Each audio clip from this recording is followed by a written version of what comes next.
Assalamualaikum warahmatullahi wabarakatuh. Kembali lagi di 1000 kisah nyata. Kali ini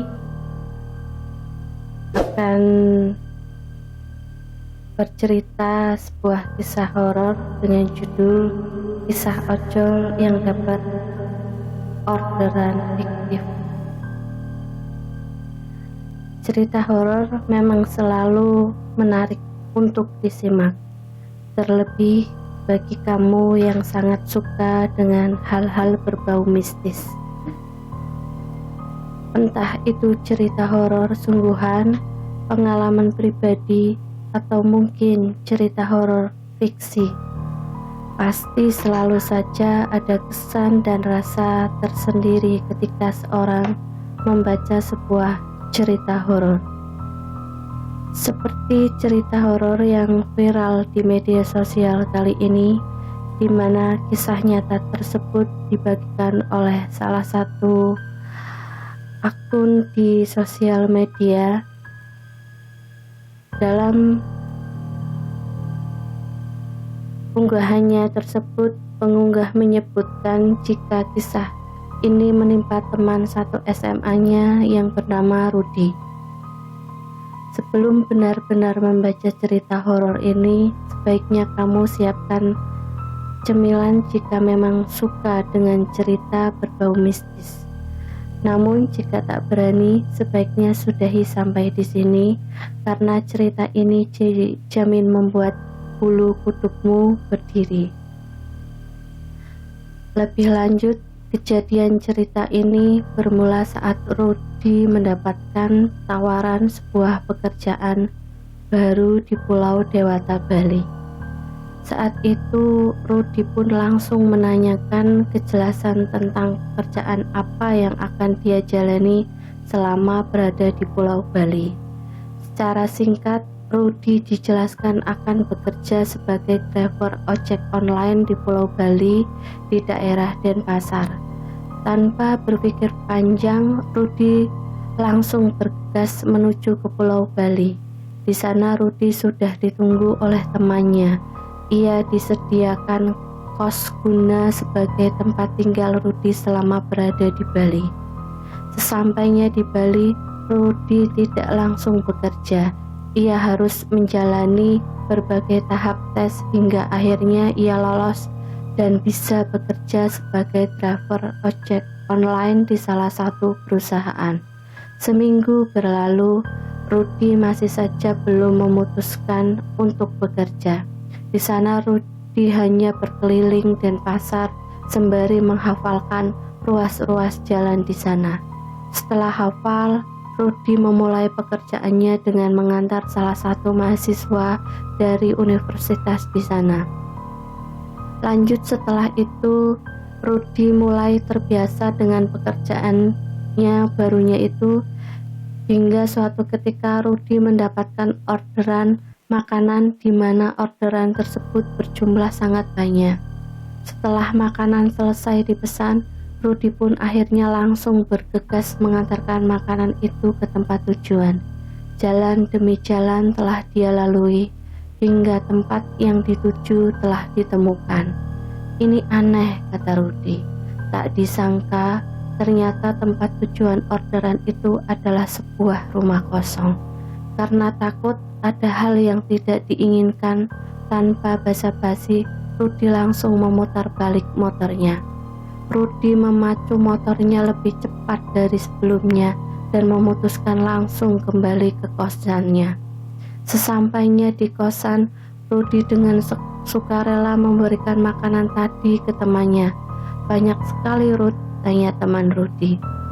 Ia barusan dapat orderan fiktif. Masa alamat tujuannya di rumah kosong, jawab Rudy. Sambil terus mengobrol, mereka memakan sendiri makanannya.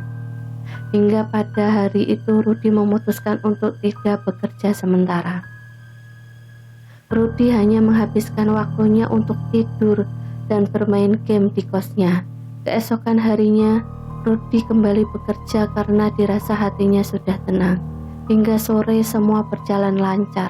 Rudy terus mengaktifkan aplikasinya. Saat azan maghrib tiba, dia mendapatkan orderan makanan lagi. Tanpa berpikir lama-lama, Rudy langsung menerima orderan tersebut dan bergegas menuju ke restoran yang dituju. Setelah makanan selesai dibuat, Rudy pun berangkat menuju ke tempat tujuan yang dimana ia harus masuk ke daerah perumahan elit. Di perumahan tersebut banyak rumah yang berukuran besar dan megah. Sebelum masuk, Rudy meminta izin terlebih dahulu ke security setempat. "Pak, permisi, minta izin, mau mengantarkan makanan di sana," kata Rudy. "Baik mas, sampean langsung saja ke sana," jawab bapak security-nya. Rudy pun langsung berangkat ke sana. Alamat tujuan sudah ketemu. Rudy turun dari sepedanya. Dia pun memanggil-manggil orang yang ada di dalam rumah tersebut. Karena tidak ada jawaban, akhirnya Rudy pun melihat sekeliling sambil mencari bel. "Sepertinya tidak akan kedengaran jika dipanggil dari sini," kata Rudy sambil mencoba menghubungi lewat handphonenya. Rudy menemukan bel rumahnya di pojok dekat gerbang. Rudy pun menghampiri bel tersebut dan menekannya hingga terdengar suara dari dalam. "Halo Pak, sudah di mana?" Ternyata telepon Rudy sudah diangkat dan menanyakan keberadaan Rudy. "Sudah di depan rumahnya Mbak," jawab Rudy. "Oh ya udah Pak, saya keluar dulu," kata customer tersebut. Akhirnya Rudy mencoba menunggu. Tidak lama Rudy menunggu karena pemilik rumah sudah keluar. Wanita cantik sekitar berumur 20-an memakai kaos lengan pendek dan hot pants. "Mbak Cici ya?" tanya Rudy. "Iya mas, ini uangnya," jawab Cici. "Waduh, saya tidak ada kembaliannya Mbak," kata Rudy. "Loh ya udah, kalau gitu saya ambil uang pas dulu ya mas," jawab Cici. Sebelum Cici kembali, Rudy memberikan makanannya agar sekalian dibawa masuk oleh Cici. "Tunggu sebentar ya mas," kata Cici sambil berjalan kembali masuk ke rumahnya. Cici terus berjalan cepat dengan sedikit lari kembali ke rumahnya. Cici sengaja tidak menutup kembali gerbang rumahnya. Sambil menunggu Cici menunggu uang pas, Rudy pun mencoba melihat seisi rumah Cici yang sangat bagus. "Bagus banget rumahnya," kata Rudy dalam hati. Di dalam gerbang terdapat taman dan di tengahnya terdapat air mancur yang indah. Sekitar 15 menitan Rudy menunggu namun Cici masih belum keluar. Karena capek berdiri, Rudy memutuskan untuk duduk di sebuah kursi yang terbuat dari semen dan batu bata di dekat gerbang. Lama Rudy menunggu, hampir sudah sekitar 30 menit. Hingga akhirnya Rudy memutuskan untuk memanggil Cici dari luar gerbangnya.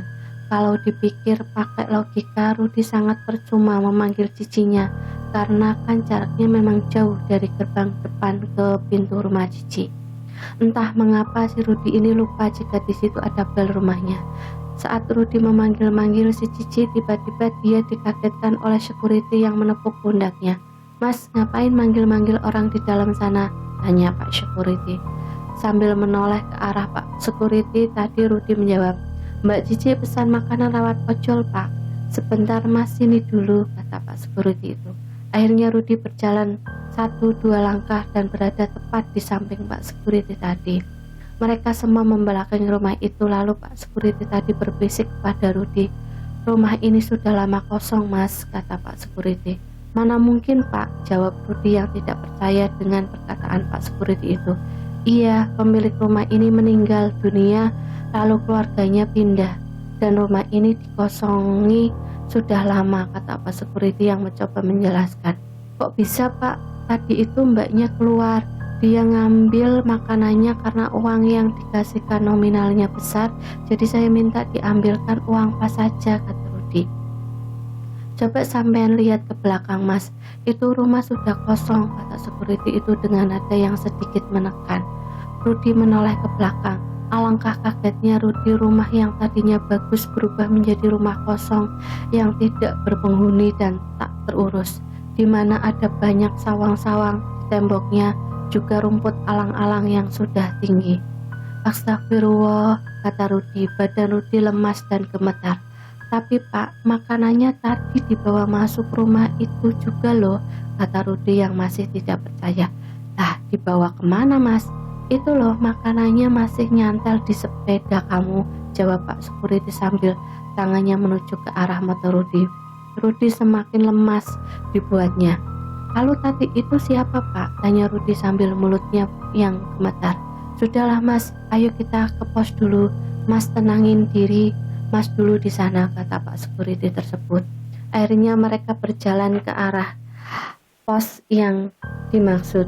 Saat itu Rudi menuntun sepedanya karena memang jaraknya hanya beberapa langkah saja, dan juga karena Pak Security-nya juga membawa sepeda pancal.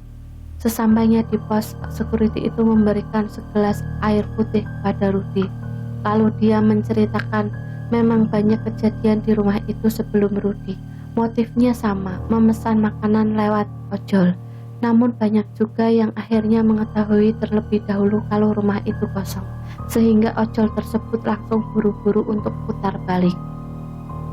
Namun juga ada beberapa yang mengalami kejadian seperti Rudi, di mana menurut ojol tersebut rumah itu awalnya bagus namun akhirnya justru seram. Bahkan ada juga ojol yang mengantarkan pulang si Cici sampai ke rumah tersebut. Ini orang ngegonceng siapa ya? Lah kok ngomong sendiri? Terus sampainya di rumah Cici, orang ini masih ngobrol sambil tangannya nerima uang cash gitu Mas, kata Pak Security itu. Rudi semakin dibuat takut mendengar cerita dari Pak Security itu, hingga akhirnya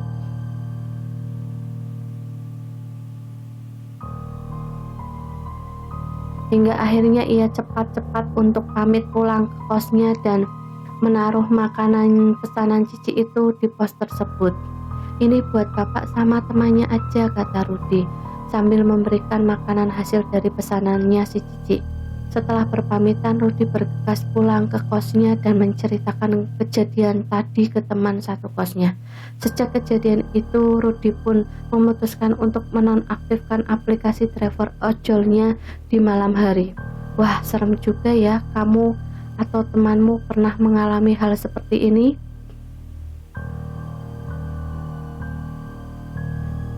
Terima kasih. Jangan lupa like, komen, dan subscribe-nya.